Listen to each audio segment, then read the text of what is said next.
teman-teman adalah pengertiannya, kemudian karakteristik antiradikalisme, kemudian masalah terkait antiradikalisme.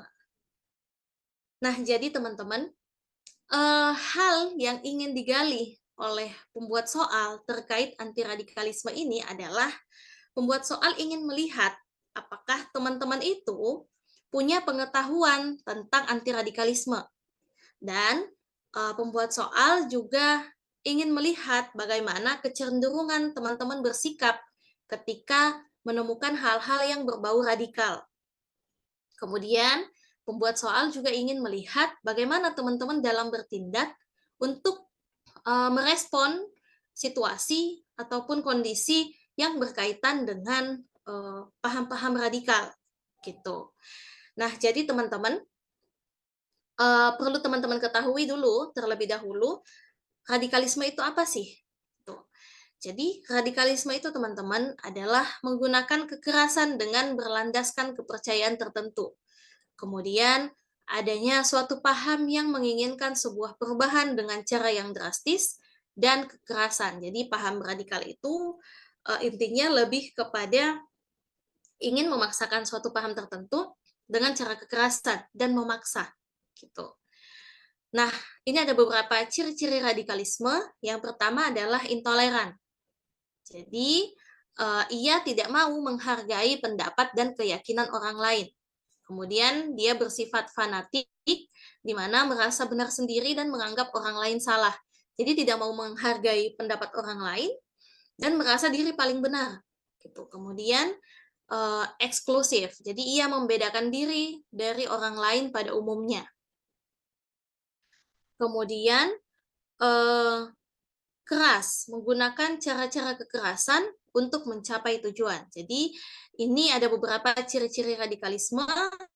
Teman-teman perlu, kenapa teman-teman perlu tahu? Supaya teman-teman bisa mendeteksi nanti di soal, apakah ini masuk ke radikalisme atau seperti apa, gitu. Supaya teman-teman bisa memilih pilihan jawaban yang paling tepat. Gitu. Nah, intinya radikalisme ini adalah memaksakan suatu paham itu secara ekstrim. Oke. Nah, lanjut. Ini konsep umum radikalisme ya, teman-teman. Jadi, kita hidup dalam perbedaan dan keberagaman. Nah, di mana radikalisme ini muncul karena adanya sikap intoleran, kemudian merasa diri paling benar, atau memiliki paham yang paling benar. Kemudian, karena merasa diri paling benar, merasa bahwa paham yang kita pegang itu paling benar, maka adanya keinginan untuk memaksakan paham itu untuk orang lain juga pegang gitu. Nah, dengan memaksakan paham tertentu itu akan bisa jadi akan mengarahkan kita untuk melakukan kekerasan karena sudah ada pemaksaan gitu teman-teman. Ini konsep umum radikalisme. Nah, lalu pertanyaannya bagaimana kita menyikapi radikalisme ini? Nah, jadi teman-teman ada yang namanya anti radikalisme. Jadi, teman-teman mengembalikan nilai-nilai yang tidak sesuai dengan Pancasila, karena dalam hal ini Pancasila adalah ideologi kita, adalah paham dasar negara dan pedoman kehidupan kita. Kemudian, gerakan anti kekerasan yang biasanya berdasarkan sila-sila Pancasila yang menentang adanya radikalisme. Kita merujuk ke Pancasila karena itu tadi Pancasila adalah ideologi negara kita dan Pancasila adalah mengajarkan tentang saling menghargai antar umat beragama dalam ketuhanan yang Maha Esa, kemudian saling menghargai antar sesama manusia, kemudian menghargai pendapat, tetap menjaga persatuan dan kesatuan. Jadi sudah mencakup semuanya di dalam Pancasila. Kemudian pertanyaannya, bagaimana jika kita bertemu dengan situasi atau individu yang memiliki indikasi paham atau perilaku radikal? Nah, jadi teman-teman, upaya pertama yang dilakukan adalah pencegahan. Nah, pencegahan ini teman-teman lakukan ketika teman-teman merasa sudah ada potensi terjadi paham radikal. Gitu. Misalnya, dalam satu instansi ada banyak agama yang berbeda, ada banyak suku yang berbeda, gitu. Nah, itu kan dengan perbedaan itu sudah ada potensi ya untuk misalnya kita saling diskriminasi, kita saling tidak menghargai gitu. Jadi perlu ada upaya pencegahan dengan misalnya melalui sosialisasi tentang keberagaman, kemudian, melakukan apa ya, semacam outbound mungkin atau, bekerja dalam tim gitu, itu untuk membangun, eee, rasa saling menghargai gitu, jadi perlu ada pencegahan. Nah, kemudian yang kedua perlu tindakan persuasif, itu ketika sudah ada indikasi terjadi paham radikal, misalnya dalam suatu organisasi atau dalam suatu kantor, teman-teman sudah, menemukan atau teman-teman mulai melihat bahwa ada rekan kerja dari teman-teman yang berpikiran bahwa, "Ah, kita nggak usah, eee, bekerja sama atau kita nggak usah bergaul dengan dia karena dia berbeda suku dengan kita." Nah, itu sudah ada indikasi paham-paham radikal, paham-paham tidak saling menghargai gitu. Nah, penting upaya persuasif. Jadi saling mengingatkan, menasihati, gitu, menegur, gitu.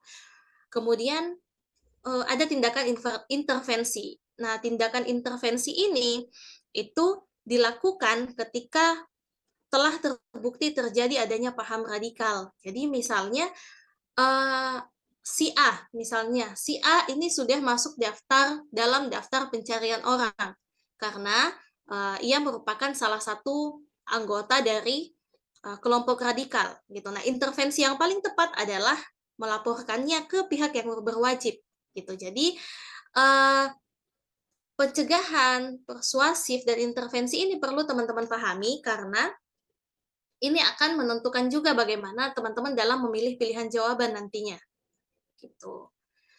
Oke, teman-teman. Eee, Selanjutnya kita bahas tentang karakteristik anti radikalisme ya, teman-teman. Nah, menurut teman-teman apa sih yang, perlu ada dalam diri kita terkait, anti radikalisme ini? Apa sih yang perlu kita miliki dalam menghadapi atau, menghindari yang namanya paham-paham radikal? Oke, pemahaman Pancasila, inklusif. Oke, pemahaman Pancasila. Toleransi, menghargai. Oke.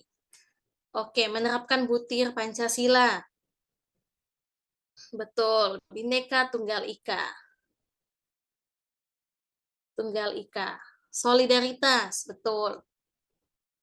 Nah, jadi kita perlu bersikap inklusif, bukan eksklusif ya, bukan, mengeksklusifkan diri, menarik diri, dan merasa bahwa kita berbeda, kita yang paling benar, gitu. Kemudian pemahaman Pancasila betul, toleransi betul, toleransi dan saling menghargai akan perbedaan ya, teman-teman. Kemudian Bhinneka Tunggal Ika itu sudah mewakili bagaimana kita tolerir atau mentoleransi keberagaman yang ada.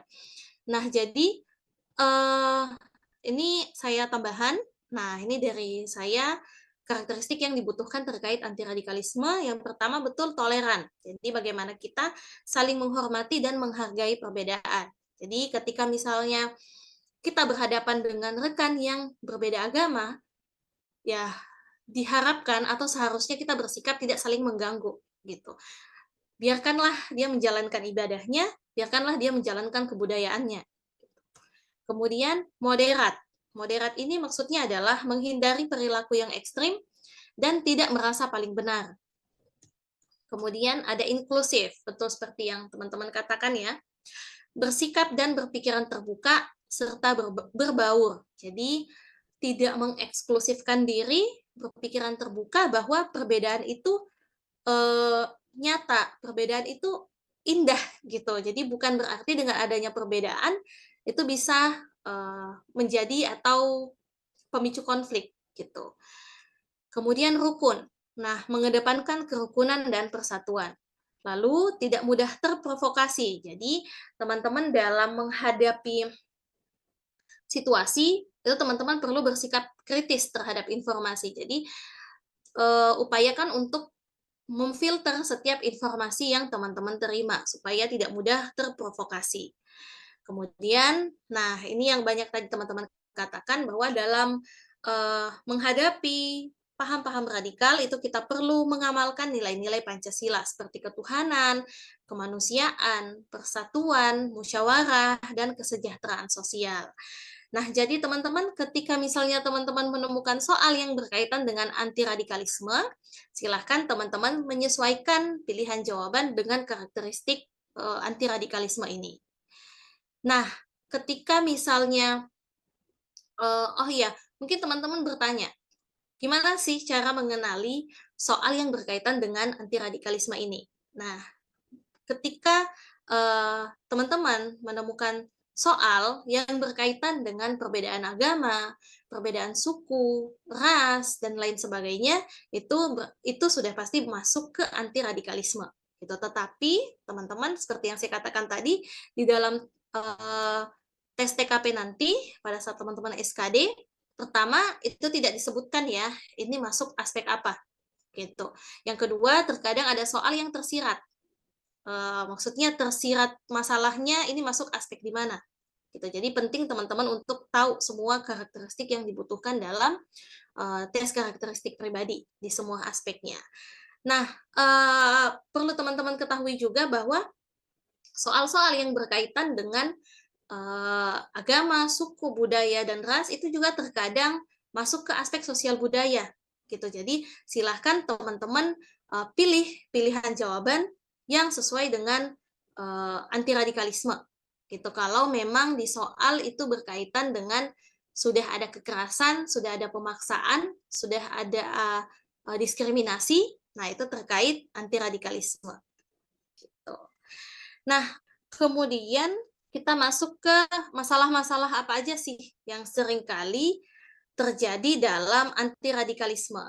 Nah, terkadang masalah atau masalah terkait radikalisme ini yang sering muncul itu adalah kurang kritis terhadap informasi atau hoax. Gitu. Jadi kita nggak ada filter, langsung terima aja. Dan terkadang kita juga ketika menerima informasi itu cuman baca headline-nya aja gitu. Udah baru baca headline-nya, udah langsung merasa paling tahu, udah langsung merasa paling punya informasinya, gitu. Makanya penting tadi untuk berpikir kritis. Kemudian konformitas. Konformitas ini ikut-ikutan. Istilah konformitas ini adalah ikut-ikutan. Jadi seringkali kita itu hanya ikut-ikutan dengan teman. Saya teman punya misalnya prinsip A, misalnya punya paham A, sudah kita ikut-ikut aja gitu. Jadi kita nggak punya prinsip. Nah, kemudian terlalu fanatik. Nah, masalah yang sering terjadi dalam radikalisme itu, nih, terlalu fanatik, terlalu merasa diri paling benar. Nah, teman-teman perlu tahu bahwa teman-teman itu perlu peka dengan masalah-masalah terkait anti radikalisme ataupun terkait aspek-aspek lain karena bisa jadi masalah-masalah ini itu diangkat dalam soal gitu. Jadi ketika teman-teman sudah misalnya bisa mengenali, oh ini masalah-masalah ini terkait radikalisme, oh masalah-masalah ini terkait teknologi informasi dan komunikasi. Jadi pada saat nanti mengerjakan soal, teman-teman bisa bekerja dengan cepat dan tepat gitu, nggak terlalu lama ambil waktu gitu. Nah, langsung kita masuk ke contoh soal. Nomor satu, menghadapi perubahan zaman saat ini, di mana hampir semua aktivitas dalam bentuk digital. Bagaimana Anda menyikapi era digital ini? Mana nih, kira-kira teman-teman, jawaban dengan poin tertinggi? Kita lihat, jawabannya betul, adalah yang C. Menyesuaikan diri dan mencoba memanfaatkannya untuk kemudahan Anda. Nah, karena dalam teknologi informasi dan komunikasi, itu pembuat soal mau melihat bagaimana sih teman-teman dalam memanfaatkan teknologi. Gitu. Nah, jawabannya adalah tadi karakteristiknya ada adaptif ya. Nah, sesuai nih, menyesuaikan diri dan mencoba memanfaatkannya untuk kemudahan Anda atau keefektifan pekerjaan Anda. Gitu. Oke, lanjut nomor 2. Anda mempunyai rekan satu divisi yang baru dibentuk oleh kantor. Anda sudah sangat akrab dengan rekan kerja tersebut meskipun baru beberapa hari kenal. Pada suatu ketika, rekan Anda bercerita bahwa ia pernah terlibat dalam organisasi terlarang yang berupaya merongrong Pancasila. Namun, ia sekarang sudah tidak terlibat lagi karena menyadari bahayanya organisasi tersebut. Sikap Anda gimana? Nah, langsung kita lihat. Betul, jawabannya adalah yang B.